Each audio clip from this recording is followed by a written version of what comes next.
বরিশালের মুলাদির জয়ন্তী নদীর অব্যাহত ভাঙনে বিলীন হয়ে যাচ্ছে সরকারি শিক্ষা প্রতিষ্ঠান, স্কুল, কলেজ এবং মাদ্রাসা সহ শত শত ঘরবাড়ি, রাস্তাঘাট, ফসলি জমি এবং বিভিন্ন স্থাপনা।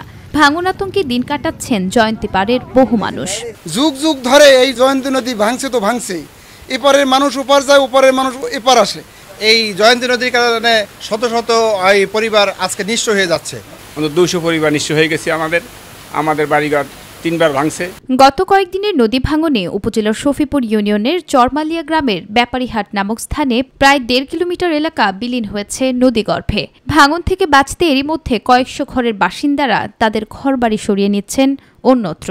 আমাদের যত জায়গা জমিন আমার বাবার ছিল সবাই এই জয়ন্তী নদীতে বিলীন হয়ে যাইতেছে।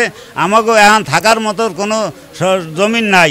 2 বার বাড়িঘর ভাঙ্গা আমরা কোনো রকম বসবাস করতেছি। রাস্তাটা ভাঙ্গিয়া গেলে 3 ইউনিয়নের সাথে মুলাদির সাথে যাতায়াত ব্যবস্থারও এটা বিচ্ছিন্ন হয়ে যাবে। এ বিষয়ে পানি উন্নয়ন বোর্ডের কর্মকর্তারা বলছেন, ভাঙন কবলিত এলাকা পরিদর্শন করা হয়েছে। বরাদ্দ পেলেই প্রাথমিকভাবে জিও ব্যাগ ফেলে ভাঙন রোধ করা হবে। চরমালিয়া বাজার এলাকায় হঠাৎ নদী ভাঙন দেখা যায়, সেক্ষেত্রে আমরা সহজভাবে পরিদর্শন করি।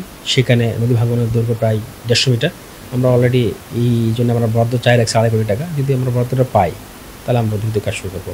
ভাঙন রোধে সরকারি কোনো পদক্ষেপ না থাকায় খোলা আকাশের নিচে নির্ঘুম রাত কাটাচ্ছেন পদ্মাপাড়ের মানুষ। তাই দ্রুতই ভাঙন রোধ করতে প্রয়োজনীয় পদক্ষেপ নেওয়ার দাবি সকলের। নুসরাত শারমিন, মাই টিভি নিউজ।